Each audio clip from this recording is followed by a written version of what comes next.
안녕하세요. 사회 이슈로 세상 읽기 6번째 시간. 오늘 소개할 책은요, 마이클 샌델의 공정하다는 착각입니다. 이 책은 마이클 샌델 교수가 우리 사회에 알려진 정의란 무엇인가 라는 책을 내온 지 10여 년 만에 새로 내놓은 신작인데요. 지금 우리 사회의 가장 큰 이슈인 공정의 문제 그리고 평등의 문제를 다루고 있습니다. 부제는 능력주의는 모두에게 같은 기회를 제공하는가 인데요. 사실 이 책의 제목의 원제는 더 트레니 오브 메릿, 능력주의의 폭정이라고 할 수 있죠. 그런데 우리나라에서의 책 제목을 공정하다는 착각이라고 번역을 해서 사실 제목이 책의 내용을 제대로 반영하지 못하고 있다는 시각이 많습니다. 그러면 이 책의 저자 마이클 샌델 교수에 대해서 알아보도록 하겠습니다. 이 책의 저자 마이클 샌델 교수는 27세에 최연소로 하버드 교수가 됩니다. 29세에 존 롤스의 정의론을 비판한 자유주의와 정의의 한계를 발표하며 세계적으로 명성을 얻었습니다.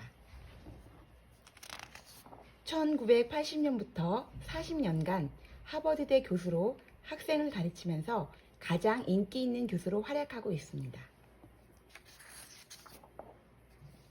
정의란 무엇인가를 출간하며 한국 독자에게 2010년 알려졌습니다. 그럼 이제 저자의 다른 책들을 살펴볼까요? 첫 번째 책, 정의란 무엇인가는 27개국 언어로 번역된 베스트셀러입니다. 샌델은 먼저 벤담의 공리주의를 비판합니다. 최대 다수의 최대 행복으로 알려진 공리주의는 행복은 이익이라는 등식 아래 다수를 위한다는 명분으로 사람의 가치와 소수를 희생시킬 수 있다는 것이죠. 그리고 이어서 존 롤스의 정의론을 비판합니다.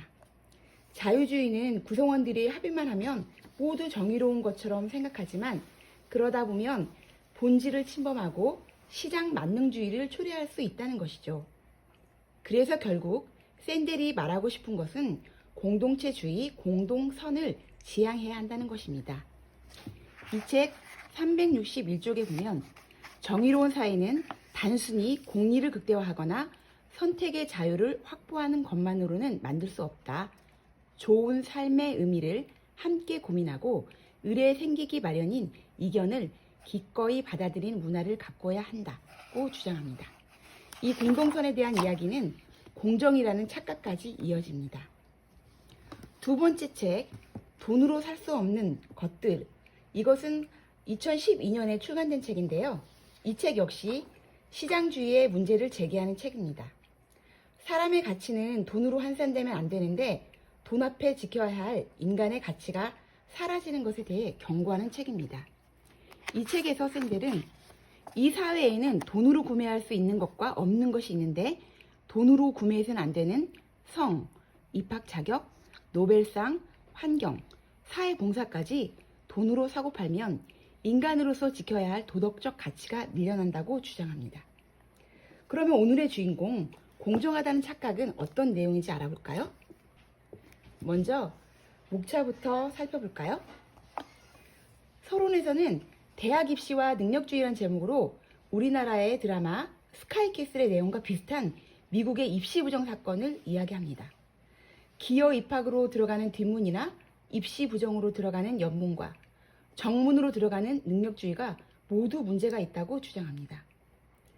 1장 승자와 패자에서는 트럼프의 당선은 포퓰리즘의 불만에서 비롯되었고 이것은 임금과 일자리에서 비롯된 불만뿐만 아니라 사회적 존중과 관련되어 있다고 이야기합니다. 그리고 2장 능력주의 도덕의 역사에서는 불운한 사람에게 냉혹한 성서신학의 논리와 현재의 섭리론이 능력주의와 어떻게 결합되어 있는지를 설명해 줍니다. 3장에서는 하면 된다, 열심히 일하면 올라갈 수 있다. 이런 정치인들의 말이 실제로는 이루어지지 않는 허구이며 여기에서 갖게 되는 절망감을 이야기합니다. 4장에서는 학력주의의 문제를 다루고 있는데요. 대학 간판이 승자들의 무기가 된 현실과 진보 정치권이 대학만 가면 모든 문제가 해결될 거라고 주장하는 것이 학위가 없는 대다수 미국인들의 어려움이 대학에 가지 않는 자신의 책임 때문으로 귀결되는 결과를 낳았다고 합니다. 5장 성공의 윤리에서는 재능도 그 사회가 좋아하는 시대에 사는 운에 의한 것인데 완벽한 능력주의라 해도 정의로울 수는 없다는 측면을 설명합니다. 6장에서는 대학의 문제를 이야기합니다. 우리나라의 수능과도 같은 SAT가 소득이 높아질수록 점수가 높아지는 현상과 가장 불평등이 심한 미국과 한국에서 부모의 교육 개입이 심화되고 있음을 꼬집어 이야기합니다. 7장부터는 대안을 이야기하고 있습니다. 일의 존엄성을 회복해야 한다는 것입니다.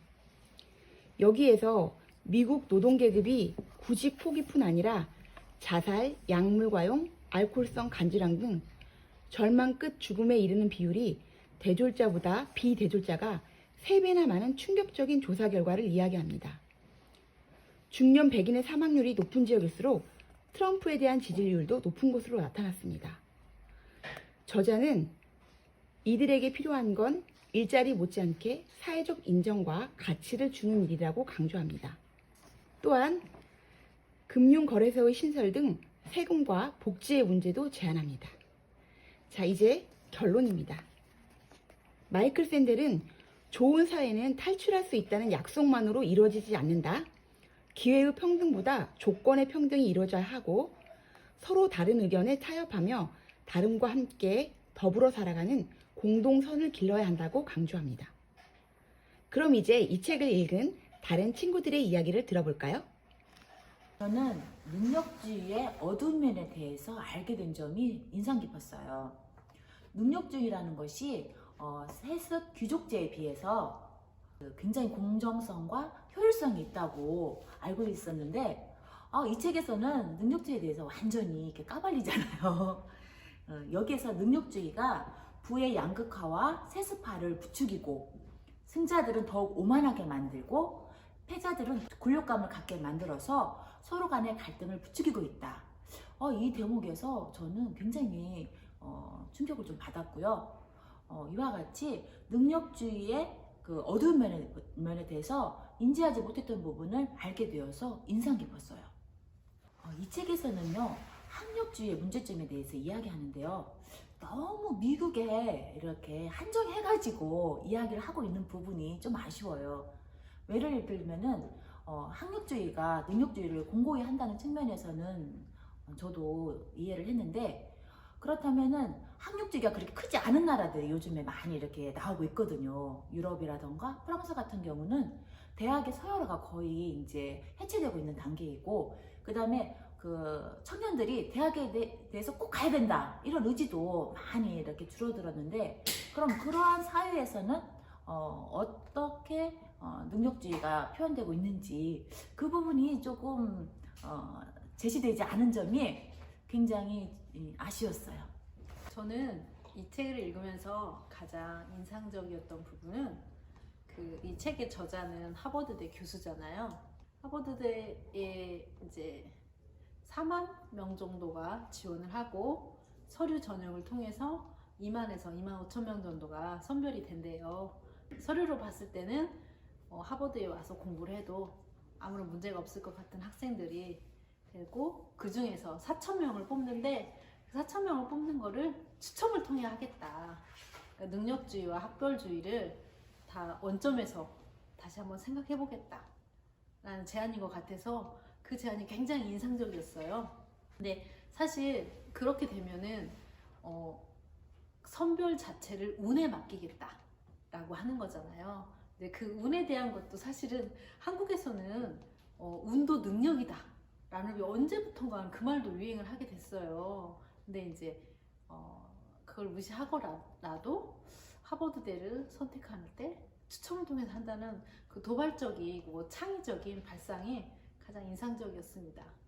이 책을 읽으면서 책을 딱 덮었을 때 능력주의에 대해서 문제를 제기한 거는 저도 의식하지 못하고 있었고, 우리 사회도 그냥 의식하지 못하는 부분에 대해서 이렇게 짚어준 점은 굉장히 센세이션하고 그랬는데, 책을 덮으면서 느끼는 거는 내가 이 책을 읽었다고 해서 내가 이 능력주의, 학력주의에 대해서 내가 인식을 했다고 해서 이 사회가 바뀔까? 그 부분을 생각하면 또 고구마 한 10개 먹은 것처럼 마음이 답답하더라고요. 근데 그럼에도 불구하고 이런 아쉽지만 이렇게 문제를 제기해서 내가 한번 이거에 대해서 깊게 책을 읽는 동안 생각을 해보았다 라는 걸로 만족하기로 했답니다. 오늘 공정하다는 착각 1부는요. 책 소개와 책 내용에 대해서 구체적으로 말씀드렸고요. 다음 주 2부에서는 능력주의 어떻게 바꿔야 할까를 주제로 재미있고 치열한 토론이 이어질 예정입니다. 좋아요, 구독, 댓글 꼭 부탁드리고요. 다음 주에 다시 만나요.